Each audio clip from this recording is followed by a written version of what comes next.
아름다운 세상을 부족한 인간을 위해 지으신 아버지를 찬양합니다. 하나님의 자라나는 자리가 정말 감동스러운 자리임을 고백합니다. 세상의 직분에 연연하여 좌절하지 말게 하소서. 우리의 자리는 모든 만물을 선물을 받아 누리는 자리임을 깨닫게 하소서. 나이에 맞는 직책은 원하면서 신앙의 현주에 맞는 성숙에는 관심이 없었음을 용서하여 주옵소서. 무엇이 그리 세상과 사람들의 인정에 목마르게 했는지요. 그들은 우리에게 아무것도 주지 않았습니다. 그러나 아버지는 세상 만물과 하나님의 사랑과 구원을 주셨습니다. 아버지께 무시당하니 세상에 무시당하는 자 되게 하여 주옵소서. 사람들의 인정에 목매는 인생이 되지 말게 하시고 오늘도 하나님의 인정 앞에 나가기를 원합니다. 우리 구주 예수 그리스도의 이름으로 감사하며 기도드립니다. 아멘. 찬송가 91장 슬픈 마음 있는 사람 91장입니다.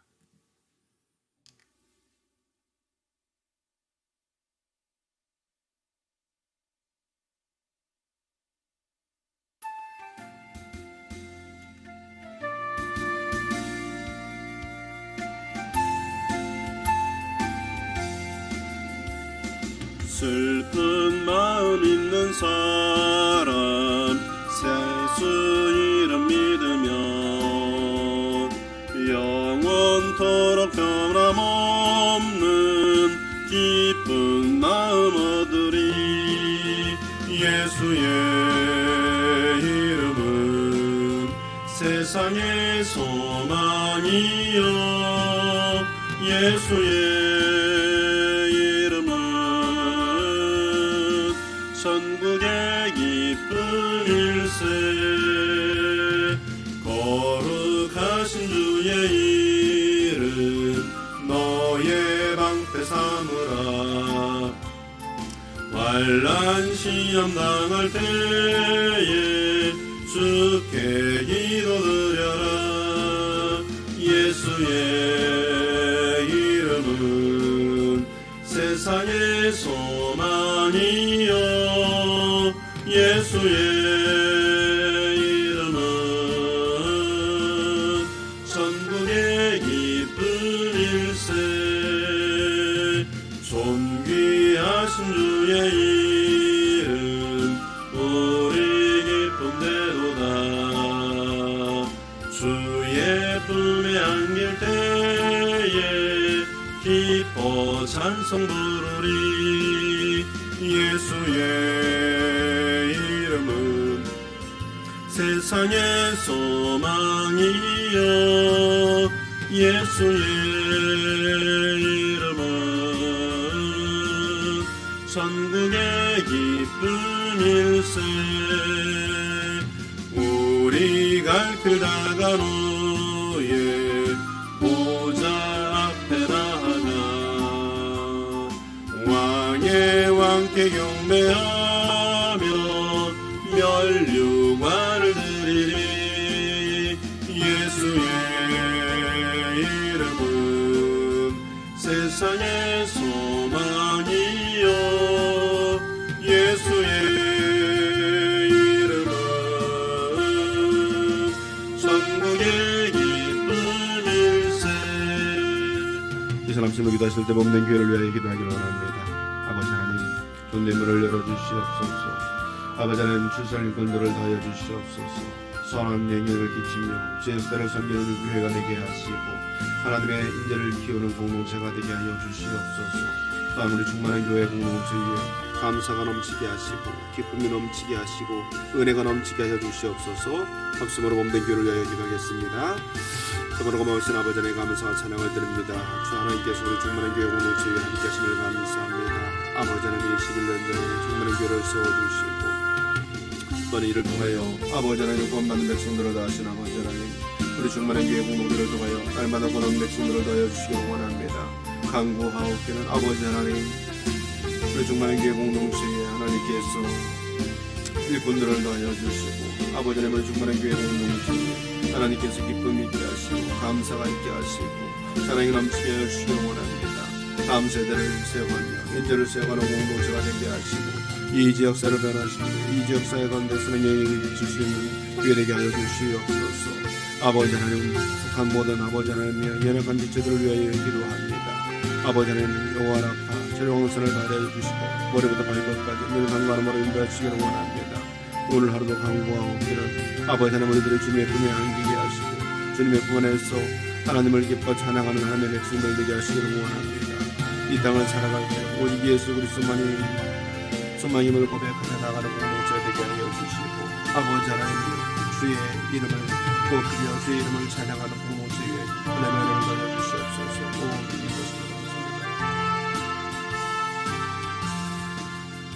선물로 모신 아버지 하나님, 오늘 하루도 우리들이 주님의 품에서 참된 안식을 누리며 나가길 원합니다. 하나님의 빛값으로 세우신 충만한 교회 공동체 위에 은혜 위에 은혜를 더하여 주시기를 원합니다. 기쁨이 충만하고 감사가 충만하고 은혜가 충만한 곳, 그곳이 충만한 교회 공동체가 되게 하여 주시옵소서. 오늘도 모든 가정들 가운데 평강으로 인도하여 주시고 아버지 하나님 오늘도 충만한 교회 공동체를 통하여 영광 받아 주시옵소서. 우리 가운데 행하실 주의 일들을 기대하며 우리 구주 예수 그리스도의 이름으로 기도드립니다. 아멘. 함께 오늘 하나님의 말씀 예레미야 48장 26절에서 35절까지 말씀입니다.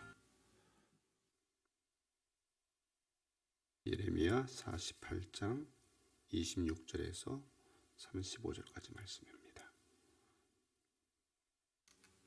합독하겠습니다.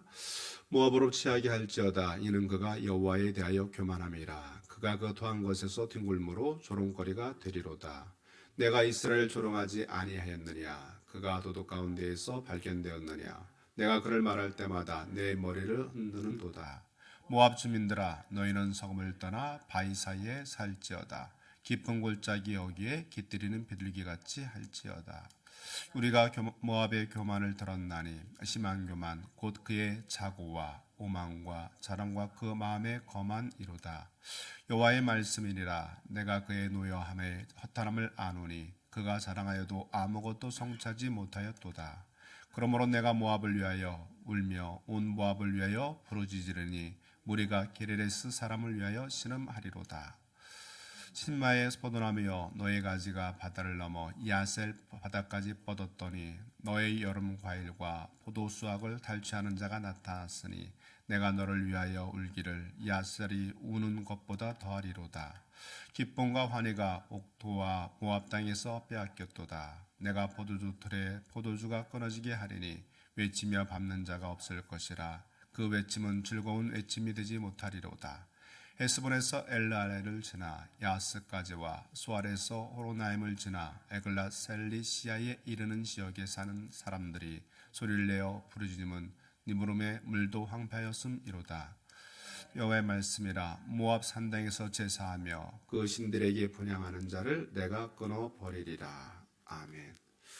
유명한 철학자 에피쿠로스는 그런 얘기를 했습니다. 못난 사람일수록 일이 잘 되면 자만한 심으로 부풀어 오르고 역경에 처하면 무기력하게 자멸한다.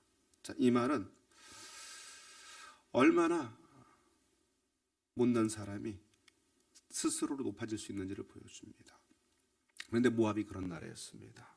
모압을 향한 심판의 예언 메시지가 우리에게 주는 교훈은 무엇일까요?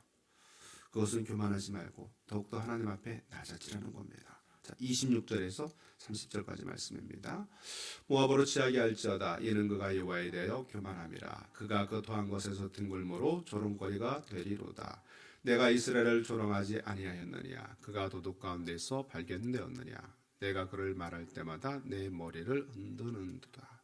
모압 주민들아 너희는 소금을 떠나 바위 사이에 살지어다. 깊은 골짜기 여기에 깃들이는 비둘기같이 할지어다. 우리가 모압의 교만을 들었나니 심한 교만 곧 그의 자고와 오만과 자랑과 그 마음의 거만 이로다. 여호와의 말씀이니라. 내가 그의 노여함에 허탄함을 아노니 그가 자랑하여도 아무것도 성취하지 못하였도다. 자, 예레미야 46장에서 51장까지는 열국에 대한 심판입니다. 그래서 먼저는 블레셋의 심판에 대해서 살폈고 어제, 오늘, 내일은 모압에 대해서 살핍니다. 그리고 그 이전에 어느 나라에 대한 심판을 얘기했냐면 애굽에 대한 심판이었습니다. 자, 애굽을 가장 먼저 심판의 대상으로 꼽은 이유는 무엇입니까? 그것은 이스라엘이 오랫동안 애굽을 의지해 왔기 때문입니다. 블레셋이 심판을 받게 된 것은 이스라엘을 계속해서 괴롭혔기 때문입니다. 세 번째로 거론된 것이 모압입니다. 모압은 뿌리로 찾아 올라가면 이스라엘처럼 아브라함의 혈통, 조카이긴 하지만 그렇게 된다고 그랬었죠. 같은 하나님의 백성에도 불구하고 그들은 하나님의 심판으로 멸망을 당합니다. 심판의 이유가 여러 가지인데 가장 큰 원인은 교만입니다. 26절에서 30절까지 계속해서 반복되는 이야기가 교만, 거만입니다. 그러다 29절에 가면 심한 교만이라고 표현을 합니다. 자, 이것은 모압이 돌이킬 수 없는 교만한 상태임을 강조합니다. 심한 히브리에서 가장 최상급을 표현할 때 사용합니다. 자, 모압이 이렇게 극심한 교만에 빠진 이유는 무엇입니까? 어제 잠깐 살펴봤던 것처럼 튼튼한 성읍이 있었기 때문입니다. 그리고 풍성한 수확으로 경제적으로 늘 풍족했기 때문에 그렇습니다. 오늘 성경 말씀을 읽다 보면 약간 좀 어려웠던 부분이 있습니다. 그건 뭐냐면 지명 때문에 그렇죠. 이 모압에는 유명한 도시들이 많았습니다. 그래서 예레미야 48장에는 유독 많은 도시의 이름들이 열거됩니다. 근데 한번 생각해 보십시오. 못 사는 나라는 도시는 고사하고 수도도 우리가 이름을 기억하기 어렵습니다. 많은 도시들이 있다는 얘기는 그 나라가 굉장히 강대한 나라임을 알 수 있습니다. 오늘 본문에는 기랴다임, 미스가, 호로나임, 디본, 아루엘, 헤스본, 엘르알레 등 많은 도시들이 나옵니다. 이 모압이 얼마나 부강했는지를 보여주는 겁니다. 모압은 유명한 도시와 더불어서 견고한 요새가 있었습니다. 그리고 경제적으로도 군사적으로도 강했습니다.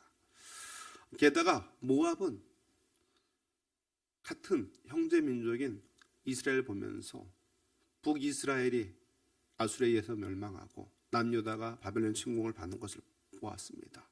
그러면서 자기 자신들을 돌아보고 긍휼히 여기는 것이 아니라 오히려 그런 유다를 향해서 북이스라엘 향해서 조롱을 퍼붓습니다. 아브라함의 피를 나는 혈통인데 자신들의 막강한 부와 군사력으로 결코 망하지 않는다고 그들은 스스로가 자만했습니다. 한마디로 교만의 극치를 보여줬다는 겁니다. 하나님은 그런 모압을 향해서 아무것도 성취하지 못하였다고 선언하십니다. 겉으로 보면 많은 것을 이루고 많은 것을 갖춘 것 같지만 실제로는 아무것도 성취하지 못했다는 겁니다. 그래서 교만이 무서운 죄입니다. 아무리 많은 노력과 수고를 해서 공을 쌓아 탑을 쌓아도 모든 것이 헛되게 만드는 것, 그것이 교만이라는 겁니다. 아무것도 아닌 것이 되게 하는 것이 교만입니다. 예수님 당시에는 바리새인들이 그랬습니다. 신약시대 바리새인들은 많은 것을 이루었습니다. 금식과 11조 또 율법 준수로 많은 이들에게 존경을 받는 삶을 살았습니다. 그런데 이들의 영적 교만 때문에 의롭다 여기지 못하고 오히려 악인의 대명사가 되어버리고 맙니다. 이렇듯 교만은 아무것도 성취하지 못하게 만듭니다. 모든 것을 아무것도 아닌 것이 만들게 하는 것, 그것이 바로 교만임을 깨달으시기 바랍니다. 33절에서 35절까지 말씀입니다. 기쁨과 환희와 옥토와 모압 땅에서 빼앗겼도다. 내가 포도주 틀에 포도주가 끊어지게 하리니 외치며 밟는 자가 없을 것이라. 그 외침은 즐거운 외침이 되지 못하리로다. 에스본에서 엘레아레를 지나 야스까지와 소알에서 오르나임을 지나 에글랏 셀리시아에 이르는 지역에 사는 사람들이 소리를 내어 부르짖음은 느브름의 물도 황폐하였음이로다. 여호와의 말씀이라. 모압 산당에서 제사하며 그 신들에게 분향하는 자를 내가 끊어버리리라. 자, 모압은 이스라엘과 같은 혈통이라고 그랬습니다. 그런데 교만 때문에 하나님의 심판을 받습니다. 심판이 주체이신 하나님은 이러한 모압을 위해서 탄식하십니다. 이제 모압은 파괴되고 황폐하게 변할 것입니다. 즐거운 소리가 사라지고 정막만 남을 것입니다. 하나님은 탄식하시고 모압 사람들의 소리를 내어서 그들은 절규할 것입니다. 모압 전역에서 사람들의 부르짖는 소리가 들릴 것입니다. 우리는 하나님을 탄식하게 하면 안 됩니다. 백성이 교만하면 하나님은 탄식하시면서 심판을 내릴 수밖에 없기 때문에 그렇습니다. 교만은 반드시 멸망을 가져옵니다. 교만은 자기가 이룬 것이 모두 헛된 것으로 전락시킵니다. 그러나 겸손하면 아무리 부족해도 하나님이 쓰십니다. 모세를 보십시오. 이집트의 왕자로 자라서 모든 것을 갖추었습니다. 그러나 그가 한 일은 사람을 죽이고 광야로 도망가는 것이었습니다. 하지만 80세의 모세 자신은 아무것도 할 수 없다고 말할 때 하나님 앞에 비로소 쓰임받는 존재가 됩니다. 모세가 떨기나무를 본 후 겸손해졌을 때 하나님이 비로소 쓰시기 시작한 것입니다. 모압처럼 교만하면 패만합니다. 하나님은 오직 겸손한 자를 들어 쓰십니다. 하나님이 우리에게 베풀어 주신 은혜와 긍휼을 기억하시고 우리 주변의 연약한 사람들을 긍휼과 자비로 섬기는 성도로 살아가시기를 주 이름으로 축원합니다. 참으로 고마우신 아버지